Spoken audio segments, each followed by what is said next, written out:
Right, we will try our best at this panel to be sticking to time, or at least less than time. After all, I mean, the quality that counts, not the quantity. We believe in that. One thing, could you please go and register? I've just been told that some people who are in this hall, they haven't already registered. And this note applies to all. رجاء بالنسبة للأخوة العراقيين، للأخوات ومن غيرهم، الذهاب والتسجيل في فترة الغداء، لأنه يبدو بعض الناس لم يسجلوا، وهناك نوع من طلب يعني بالمكتب لاحظوا أو المكاتب من لم يسجل أن يذهب للتسجيل. هذا بالنسبة للملاحظة. ثانيا رجاء بالنسبة للموبايلز، please can you turn off your mobiles and refuse to receive any calls. I've noticed that many people started to have calls while they it is really very confusing to people while they're trying to listen.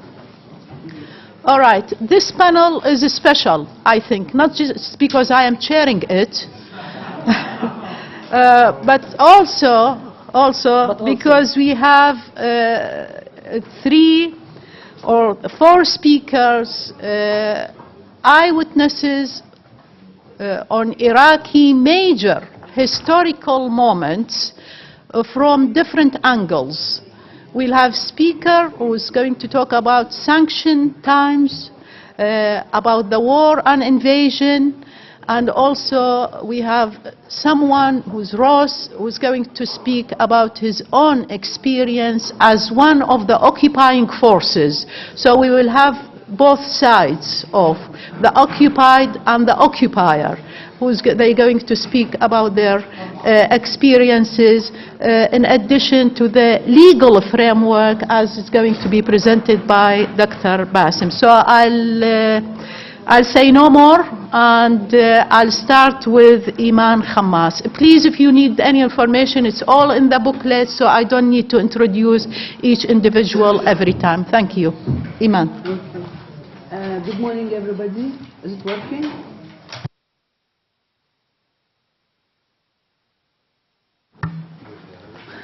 Good morning, everybody.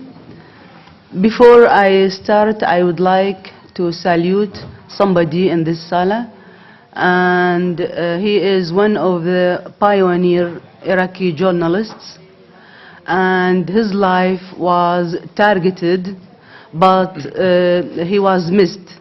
So his daughter and his son were killed instead of him. He was targeted, but his daughter, who is my friend, who was my friend, a wonderful Iraqi young woman, and her brother Ali.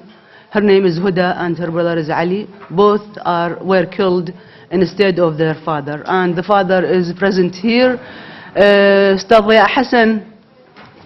Ustad Ziya Hassan.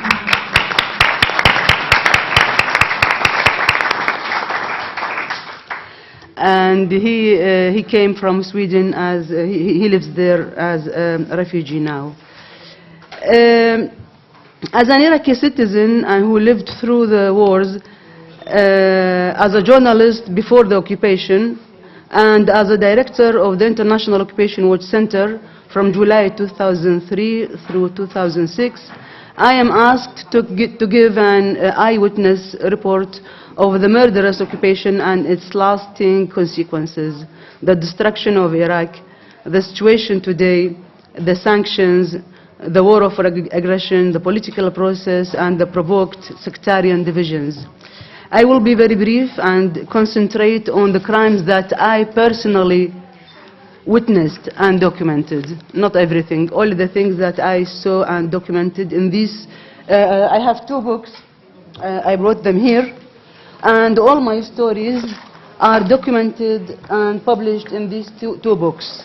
And thanks to Theosi, the Spanish campaign, Paloma, they collected my articles and they translated them into Spanish and published them in these 2 books. So all the stories that I'm going to refer to, There are examples of them in these books, and of course with all the details, the names, the dates, the addresses, what happened, etc., etc.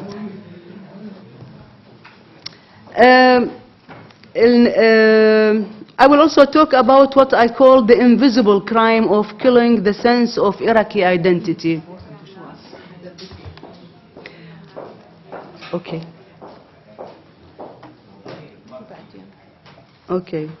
No, because I was referring to Huda and Ali, the son and daughter of Ziya Hassan, the Iraqi pioneer journalist.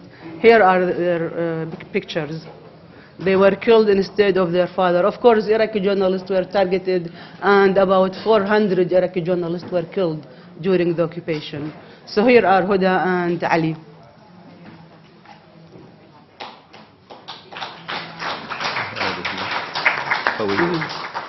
Yeah, this is the ID.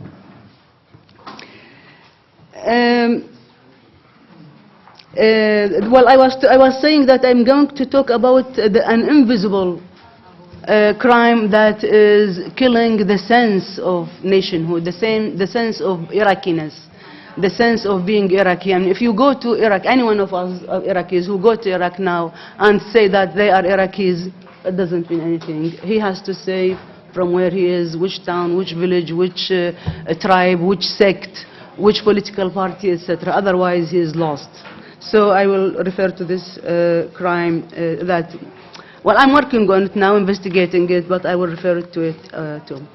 In 1991, coming out of a long and economically exhausting war with Iran, Iraq found the Kuwaiti policy of flooding the world market with oil and illegally extracting oil from southern Iraqi oil fields, especially aggressive, and decided to invade the Emirates. It is important to mention here that in a famous interview with President Saddam Hussein on the eve of the 1991 invasion, the American ambassador in Baghdad, April Gillespie, who was summoned by Saddam, conveyed President Bush's desire of broad and deep friendship with Iraq, of Bush's understanding of Iraq's needs, and of the neutral U.S. position on the Arab affairs. The so-called First Gulf War was a 6-week American air campaign dropping 85,000 tons of bombs, apart from cruise missiles which were used for the first time in warfare, substantially destroying Iraq's life support system, which sent the country back into the Middle Ages. Civilian facilities, neighborhoods, cities, infrastructures of energy, water, transport, communication, and its industrial base, killing thousands of civilians. According to the BBC, I'm quoting, nobody knows how many civilians died in that war, but estimates for civilians' deaths as a direct result of the war range from 100,000 to 200,000, end quote. Contaminating Iraq with depleted uranium weaponry, which was used against Iraq for the first time in the history of recent wars. DU-related radioactivity contamination raised the number of casualties in contaminated areas, especially in southern Iraq. Accordingly, millions of Iraqis have received higher doses of radioactivity, which explains the sudden increase of children's leukemia and congenital malformations and breast cancer. I will only mention two famous stories that show the genocidal nature of that war: the bombing of Al-Amriya war shelter and the Highway of Death stories.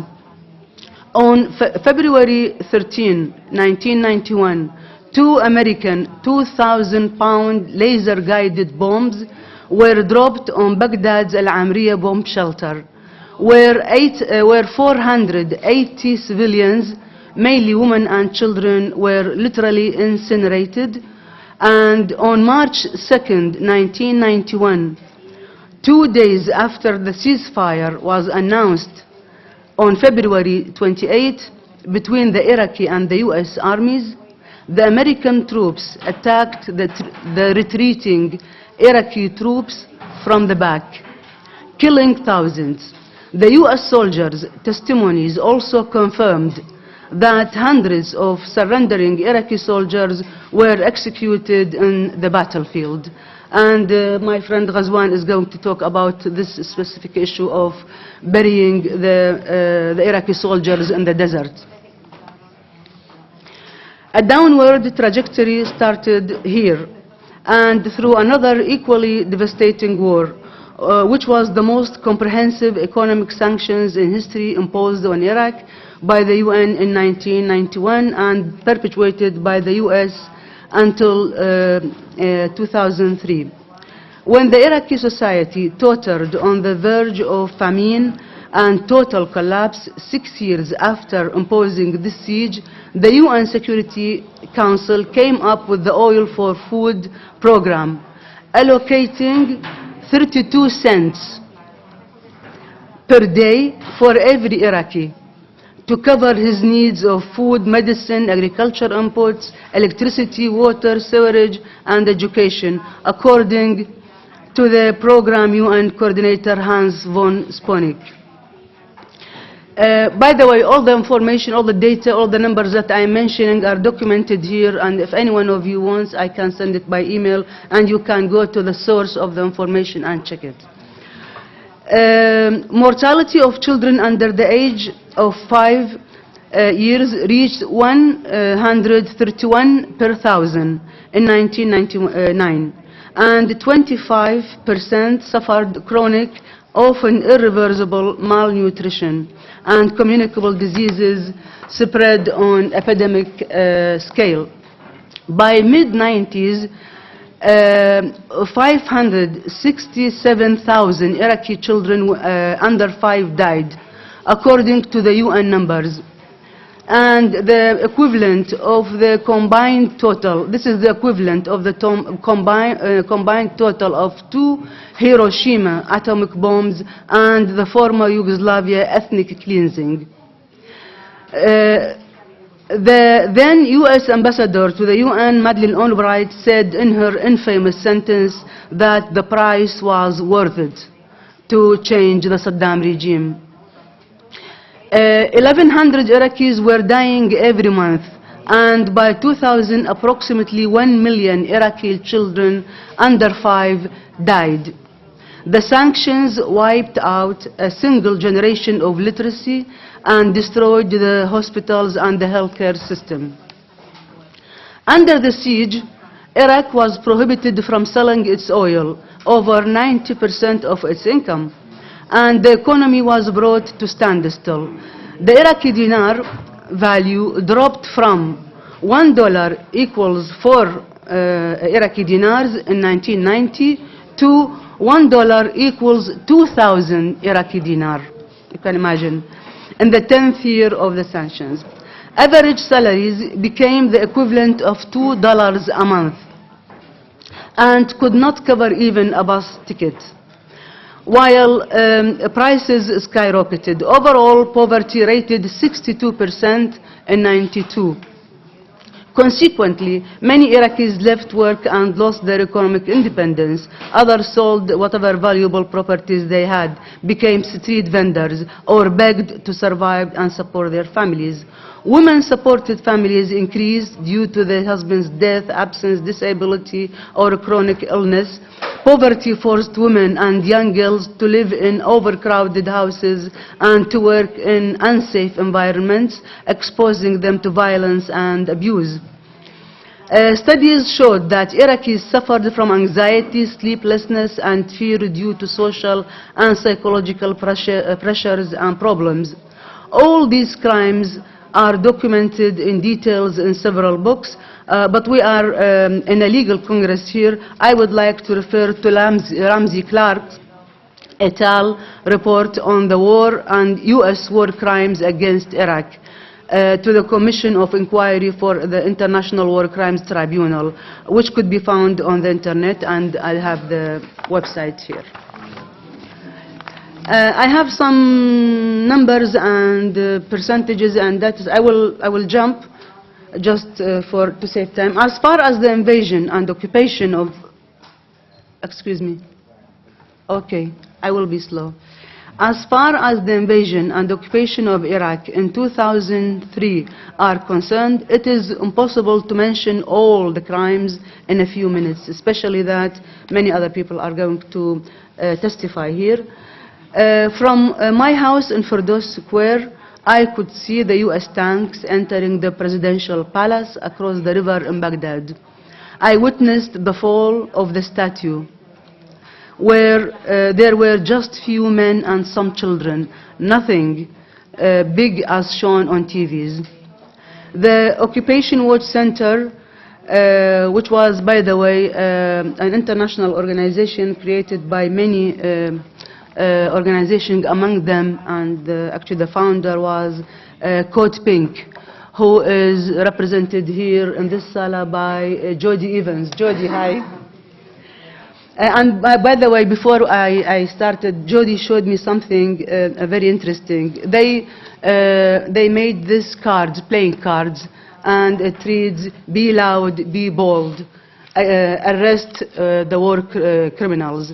And if you remember, in the occupation, they put all the Iraqi officials, starting with the president, on cards, on playing cards. So this is the idea that these war criminals are in these cards, and they are Bush, Rumsfeld, Cheney, and Condoleezza Rice, and all the others, all the criminals that are involved in this occupation.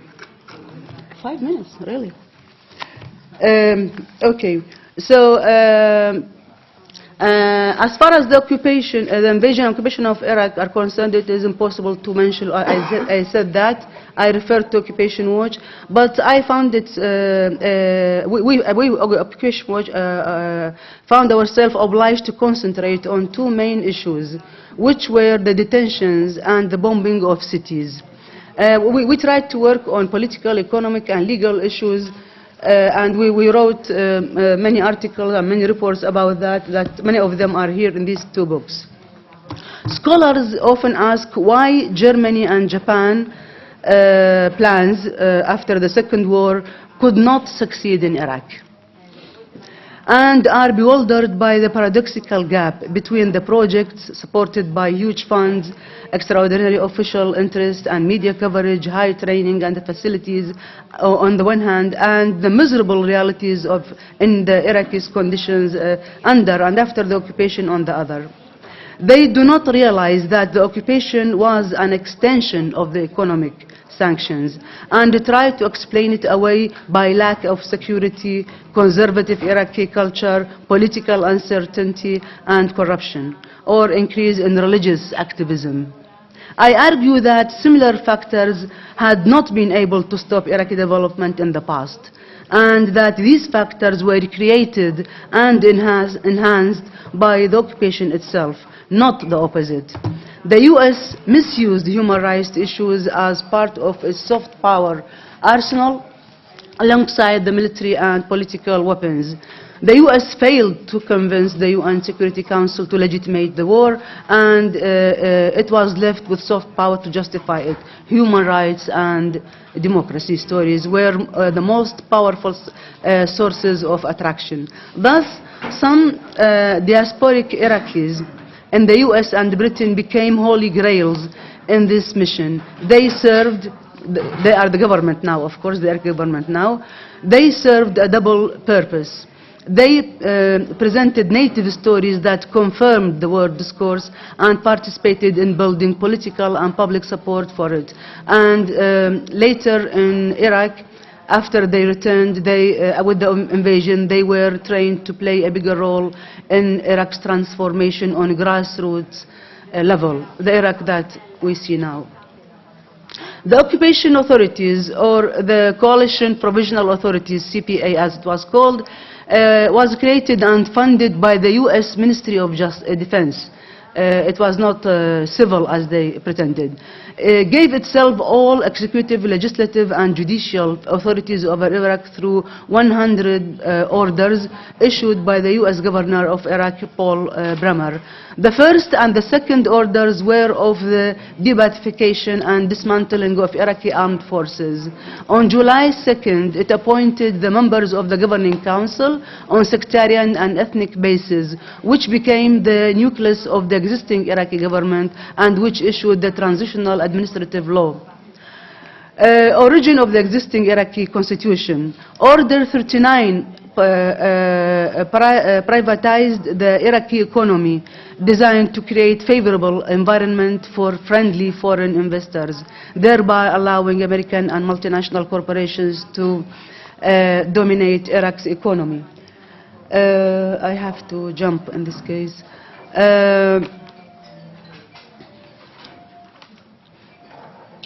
Order 17 granted all foreign contractors operating in Iraq immunity from Iraqi legal process, effectively granting immunity from any kind of suit, civil or criminal, for actions the contractors engaged in within Iraq. Needless to say, the U.S. soldiers were immune from Iraqi law. I will just, I have only 2 minutes, I will just refer to the main things that we documented. First, detentions. In December 2003, there were too many stories of torture and abuses against detainees coming out of prisons. We tried many times to visit any of these prisons, but to no avail. Colonel Chuck Ryan, who was responsible for prisons, told us that it is impossible for any journalist or any organization to see or interview any prisoner. But we managed to enter Rusafa prison of women where there were 13 political prisoners. Of course, they were, for example, they were not political because one of them, for example, was the wife of Sabah Mirza. She is just a housewife, and her husband, Sabah Mirza, at that time was not in his office. So, but she was arrested. We also visited them and other prisoners, men and women, later at their homes, and of course we documented all the stories of torture and we filmed them.